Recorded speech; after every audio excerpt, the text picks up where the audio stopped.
Gold, trusted gold buyers. మీరు తాకట్టు పెట్టిన బంగారాన్ని విడిపించి ఈ రోజు ఉన్న మార్కెట్ ధరకు కొనబడను.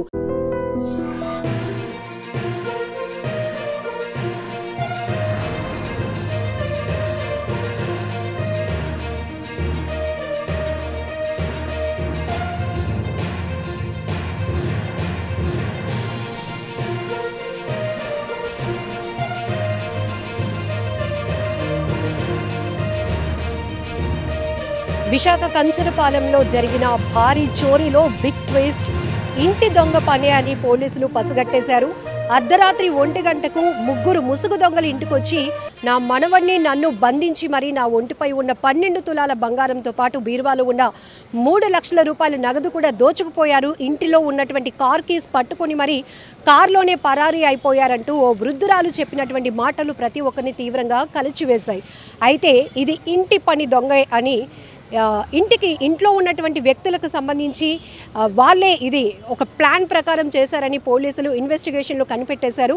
సో ఈ బిగ్ ట్విస్ట్ ఏంటో అడిగి తెలుసుకుందాం. విశాఖ నగర పోలీస్ కమిషనర్ శంకర్బ్రతి బాగ్జీ సార్ మనతో పాటు ఉన్నారు. సార్, ఇంటి దొంగ పని అని పసిగట్టేశారు ఆల్రెడీ, బట్ ఇంకా డెప్త్ ఏంటి అని తెలుసుకునే క్రమంలో ఆ అబ్బాయితో పాటు మరొక ముగ్గురు కూడా ఏంటి సార్ అసలు కృష్ణకాంత్ ఏవన్గా? ఇప్పుడు ఈ ఇన్సిడెంట్ జరిగిన వెంటనే మాకు డౌట్ వచ్చింది ఇంటి దొంగ ఉండొచ్చు అని. ఎందుకంటే ఆ పర్టికులర్ ఇంటికి ఆ టైం రావడం అనుమానం మాకు ఇమీడియట్గా అనుమానం వచ్చింది. సో కానీ వాళ్ళు మిస్లీడ్ చేయడానికి నంబర్ 1 ముసుగు ధరించి రావడం, నంబర్ 2 హిందీలో మాట్లాడడం, ఇటువంటి ఏమో క్రైమ్ పార్వతీపురం మాన్యం జిల్లా తిరుపతి జిల్లాలో జరగడం. సో అన్ని యాంగిల్స్ కూడా మేము విచారించాము. మొబైల్ ఇంట్లో ఉన్న వాళ్ళ మొబైల్ చూస్తే స్క్రూటినైజ్ చేస్తే అప్పుడు ఒక మెసేజ్ కనిపించింది, సేఫ్లీ ల్యాండెడ్ ఇన్ కోల్కతా. అది కోడ్ వర్డ్ అని మాకు అనిపిస్తే అప్పుడు ఇంకా అనుమానం పెరిగితే మేము యాంటిసిడెంట్ వెరిఫికేషన్ స్టార్ట్ చేస్తే మాకు ఏం తెలిసిందంటే మనవాడు అతను కాలేజ్ స్టూడెంటు స్టాక్ మార్కెట్లో ఇన్వెస్ట్ చేసి దాదాపు 20 లక్షల వరకు నష్టం పాలయ్యారని, అప్పుడు అప్పులు పాలయ్యారని తెలిసింది. అప్పుడు మా అనుమానం ఇంకా పెరిగింది. అప్పుడు ఇంట్రోగేట్ చేస్తే అబ్బాయి బ్రేక్ డౌన్ అయ్యి ఇంకా 3 ఫ్రెండ్స్తో కలిసి మేము ఈ రాబరీ చేయించామని మేమే పిలిచాము, మేమే చెప్పాము ఎప్పుడు రావాలి, ఎక్కడ ఏం దొరుకుతుంది అంతా మేమే బ్రీఫ్ చేశాము అని అబ్బాయి ఒప్పుకుంటే ఆ ఇన్ఫర్మేషన్ సేకరించి మా టీమ్స్ బయలుదేరి చాకచక్యంగా మిగిలిన 3 కూడా పట్టుకొని రావడం, మొత్తం ప్రాపర్టీ రికవర్ చేయడం అది జరిగింది. ఇదే రాబరీ చూసి ఇంకొక రాబరీ దువ్వాడ లిమిట్స్లో జరిగింది అగనంపూడి. ఆ రాబరీని కూడా పట్టుకుంటే అతను కూడా ఈ వ్యక్తి ఈ రాబరీ బాగా విజయవంతంగా జరిగిందని అదే రాబరీ నుండి చూసి ఇన్స్పైర్ అయ్యి మోటివేట్ అయ్యి ఆ స్ఫూర్తిగా నేను కూడా రాబరీ చేసి ఇప్పుడు పట్టుబడ్డామని ఇప్పుడు రిపెంట్ చేస్తున్నారండి. సో మేము అందరికీ తెలియజేస్తున్నాం, ఈ మంచి చాకచక్యంగా పట్టుకొని రావడం, 2-3 డేస్లో ఈ రాబరీస్ అన్నీ ఛేదించడం. ఇది వైజాగ్ క్రైమ్ వింగ్ చాలా చక్కగా చేశారండి. వైజాగ్ క్రైమ్ డీసీపీ గారికి, ఏసీపీ గారికి, inspector west crime, sub inspector Kancharapalem and వాళ్ళ సిబ్బందికి మేము హృదయపూర్వకంగా అభినందనలు తెలియజేస్తున్నాం. సార్, 20 లక్షలు అప్పు అయిపోయాను అన్న విషయాన్ని ఇంట్లో చెప్పడం జరిగిందా సార్? ఈ A1 వల్ల నాన్నగారు ఏం చేస్తూ ఉంటారు? నాన్న వచ్చేసి కాంట్రాక్ట్ పనులు చేస్తూ ఉంటారండి. ఆ విషయం వాళ్ళకు తెలిసింది అని, అప్పులు ఉన్నాయని వాళ్ళకు తెలుసు అని మాకు తెలిసింది. కానీ వాళ్ళు ఏం సజెస్ట్ చేశారు ఇదంతా ఇంకా వివరంగా ఇంట్రోగేట్ చేస్తే మాకు తెలుస్తుంది. కానీ ఈ విషయం నుండి మనం అందరం ఒక విషయం నేర్చుకోవచ్చు. మన ఇంట్లో మన పిల్లలు ఏం చేస్తున్నారు, తల్లిదండ్రులు జాగ్రత్తగా చూడాలి. వాళ్ళు విలాసవంతమైన జీవితం కోసం ఎక్కువ డబ్బు తక్కువ టైంలో సంపాదించడానికి ఏదైనా ఇటువంటి పనులు చేస్తూ ఉంటే తల్లిదండ్రులు ఆపాలి, మందలించాలి, సలహా ఇవ్వాలి, వాళ్ళందరికీ తెలియజేయాలి. మన జాతిపిత మహాత్మా గాంధీ మాట, there is enough in the world for everyone's need but not enough for everyone's greed మనం మర్యాదగా బతకాలి, కానీ చాలా ఎక్కువ ఆశ ఉంటే మనం తప్పు చేస్తాము. ఆ తప్పు మనం చేయకూడదు. అందరం జాగ్రత్తగా ఉండాలి. సరే, కేసుని ఛేదించే క్రమంలో క్లూ పాయింట్ అండ్ ఏంటి సార్ కీ పాయింట్ ఎక్కడ మీకు కనెక్ట్ అయింది? ఇప్పుడు ఫస్ట్ ఆఫ్ ఆల్ అనుమానం రావడం, ఇంటి దొంగ పని ఉండొచ్చు. నంబర్ 2 యాంటిసిడెంట్ వెరిఫికేషన్ చేయడం. నంబర్ 3 మొబైల్ ఫోన్ సేకరించి సీజ్ చేసి స్క్రూటినైజ్ చేయడం. నా అభిప్రాయంలో ఈ 3 కీ పాయింట్స్, ఈ 3 పాయింట్స్ గుర్తు పెట్టుకుంటూ బాగా కష్టపడి ఇంట్రోగేట్ చేయడం. ఆ ఇంట్రోగేట్ చేయడంలో మన టీం చాలా చక్కచక్కంగా ఇంట్రోగేట్ చేస్తేనే వాళ్ళు బ్రేక్ డౌన్ అయ్యారు. లేకపోతే అతను నార్మల్గా బిహేవ్ చేసేవాడు. ఈ రాబరీ జరిగింది, మేము చాలా బాధపడ్డాము, మా మొత్తం పోయింది అని బాగా నటించారు. సో ఎటువంటి పరిస్థితుల్లో అతను ఇనిషియల్గా ఏమీ డైవర్ట్ చేయలేదు. కాబట్టి బాగా ప్లాన్ చేసి అతను తెలివైన వ్యక్తి, అంత పకడ్బందీగా చేశారండి. ఇలా పోలీసు వాళ్ళు చాకచక్యంగా పట్టుకుంటారని అతను కానీ అతని స్నేహితులు ఎవరు ఊహించలేదు. సార్, ఇప్పుడు ఈ అబ్బాయి బీటెక్ చదువుతున్నాడు, మిగతా ముగ్గురు కూడా వాళ్ళ స్టడీస్ ఏమైనా ఉన్నాయా సార్, లేకపోతే ఇట్లాంటి పనులు చేస్తూ ఈ అబ్బాయికి సహకరించారు? ఈ మిగిలిన ముగ్గురు స్నేహితులు చూస్తే ఇంకొకడు అబ్బాయి క్లాస్మేట్, సేమ్ కాలేజ్లో చదువుతున్నారండి. ఇంకా ఇద్దరు చూస్తే ఒకడు వచ్చేసి స్టాక్ మార్కెట్లో ఇన్వెస్ట్ చేస్తారు, ఇన్వెస్ట్మెంట్ టిప్స్ కూడా ఇస్తారండి. 4వ వ్యక్తి జొమాటోలో పనిచేస్తున్నారు. సో వాళ్ళు డిఫరెంట్ ఒకేషన్లో పరిచయం అయ్యారు. ఇద్దరు క్లాస్మేట్స్ కాబట్టి సేమ్ కాలేజ్లో చదువుతున్నారంటే వాళ్ళు ఇద్దరికి అప్పటి నుండి చాలా రోజుల నుండి పరిచయం ఉంది.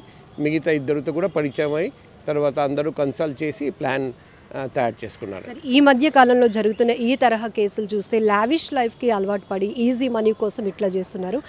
ఏకంగా ఇంటి సభ్యుల్ని కూడా చీట్ చేయడానికి తెగిస్తున్నారు. అంటే ఇక్కడ ఈ అబ్బాయి బర్త్డే కూడా మరొక 2 రోజుల్లో బర్త్డే ఉందట.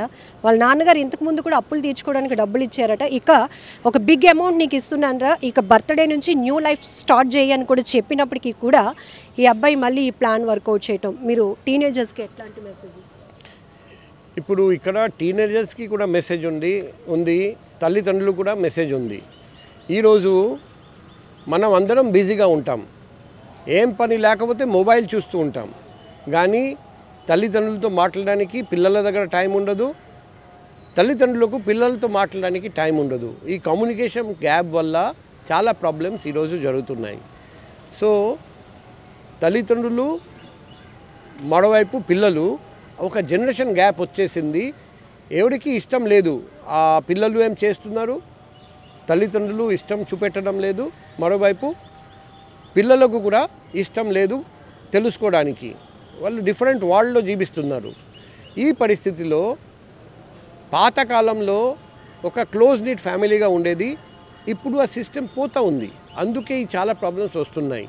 సో తల్లిదండ్రులు చాలా జాగ్రత్తగా చూస్తూ ఉండాలి పిల్లలు ఏం చేస్తున్నారు. అదే మాదిరిగా పిల్లలతో రెగ్యులర్గా కమ్యూనికేట్ చేస్తూ ఉండాలి. వాళ్ళతో ఫ్రెండ్గా, ఒక ఏజ్ దాటిన తర్వాత పిల్లలతో ఫ్రెండ్లీగా బిహేవ్ చేస్తే వాళ్ళు చాలా విషయాలు షేర్ చేస్తారు. ఈరోజు కూడా మేము చూస్తుంటాం, అమ్మాయి సడన్గా పడిపోయాడు ఒక అబ్బాయితో కలిసి, తల్లిదండ్రులకు తెలియదు. అప్పుడు తెలుస్తుంది ఈ అమ్మాయి నా అమ్మాయి, మేము ఈరోజే ఒక కేసు వచ్చింది, నా అమ్మాయిని మేము చదివించాము, అమ్మాయి MBBS పాస్ చేసి నాకు తెలియకుండా ఆ అబ్బాయితో పాడిపోయారండి. ఇప్పుడు ఆ అబ్బాయి తాలూకా వాళ్ళు వచ్చి నాకు చెప్తున్నారు, ఇది మా జీవితం, మీరు ఇంటర్ఫియర్ చేయకండి. సో తల్లిదండ్రులు బాధపడుతున్నారు. కానీ ఇక్కడ మనం అర్థం చేసుకోవాలి, ఈ అమ్మాయి జీవితంలో ఏం జరుగుతుంది మాకు తెలియదు, అందుకే ఇది ఆకస్మికంగా జరిగింది. సో తల్లిదండ్రులు పిల్లలతో ఇంకా ఎక్కువసేపు గడపాలి. అండ్ పిల్లలు వేరే మార్గంలో పోతూ ఉంటే, తప్పుడు చేస్తూ ఉంటే ఇనిషియల్గా ఆపాలి. చాలా అనుకోండి ఈ ఇన్వెస్ట్మెంట్ ద్వారా నష్టపోతున్నారు, మనం ఇమీడియట్గా ఆపి ఆ పరిస్థితి ఫర్దర్ రాకుండా చూడాలి. కానీ తల్లిదండ్రులు వాళ్ళ డ్యూటీ చేయకపోతే, సరైన టైంలో సరైన అడ్వైస్ ఇవ్వకపోతే, పిల్లల జీవితంలో ఏం జరుగుతుంది ఆ విషయంలో ఇంట్రెస్ట్ తీసుకోకపోతే పిల్లలు కూడా ఏం ఆలోచిస్తారు, సరే మా జీవితం మేము నిర్ణయం తీసుకుంటాం, మా ఇష్టం ప్రకారం చేస్తాం, ఇంకా తప్పులు చేస్తూ ఉంటారండి. మనం అర్థం చేసుకోవాలి, తల్లిదండ్రులు తక్కువ వయసు ఉన్నప్పుడు కొన్ని తప్పులు చేసి ఉంటారు, కానీ తర్వాత అనుభవించారు, నేర్చుకున్నారు, అప్పుడు తల్లిదండ్రులు అయ్యారు. కాబట్టి వాళ్ళ దగ్గర అనుభవం ఎక్కువ. ఆ అనుభవంతోనే వాళ్ళు పిల్లలకు నేర్పించాలి, కరెక్ట్ మార్గం చూపెట్టాలి. కానీ ఆ బాధ్యత తల్లిదండ్రులు వహించకపోతే పిల్లలు తప్పులు చేస్తారు, అప్పుడప్పుడు ఇటువంటి నేరాలు చేస్తారు. లాస్ట్ క్వశ్చన్, ఈ రాబరీ కేసులో కొడుకే నేరస్తుడు అని తెలిసిన తర్వాత పేరెంట్స్ ఇవన్నీ కేసులు లేకుండా చూడండి అని కానీ లేకపోతే ఇట్లాంటివి ఏమైనా మిమ్మల్ని పర్సనల్గా రిక్వెస్ట్ చేయడం అట్లాంటివి జరిగిందా? ఎందుకంటే ప్రతి తల్లిదండ్రులు చాలా గుండె పగిలిపోయేటటువంటి విషయం ఇదంతా కూడా. చూడండి, నా దగ్గరికి ఎవరు రాలేదు, నాకు ఎవరు రిక్వెస్ట్ చేయలేదు. కానీ ఎవరైనా తల్లిదండ్రులు ఆ మనసులో ఆ ఫీలింగ్ ఉంటుంది, తప్పదు. కానీ మన చట్టం ఎలా ఉందంటే చట్టం అందరికీ సమానమే, అందరికీ వర్తిస్తుంది. కాబట్టి సింపాథీ ఉన్నప్పుడు కూడా మేమేం చేయలేం. కాబట్టి చట్టం తన పని చేస్తుంది. Thank you.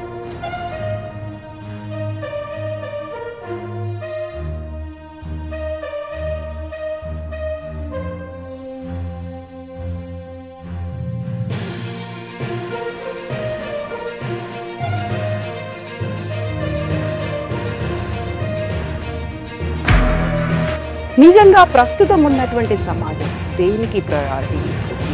ఆర్థిక సంబంధాల చుట్టూ మాత్రమే తిరుగుతుంది. మళ్ళీ ఎన్నికలంగానే చాలా విరక్తి కలుగుతుంది.